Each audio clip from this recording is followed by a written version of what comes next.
ભારત અધ્યુત્થાનમ ધર્મસ્થ તદાત્માનં સુયોગ્યમ।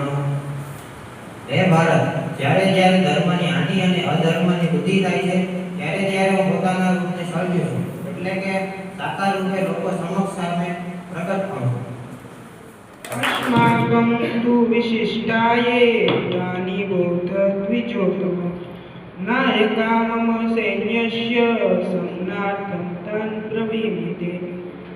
हे દ્વિજશ્રેષ્ઠ, હવે આપણા સૈન્યમાં પણ જે મુખ્ય શૂરવીરો છે તેમને પણ આપ જાણી લો।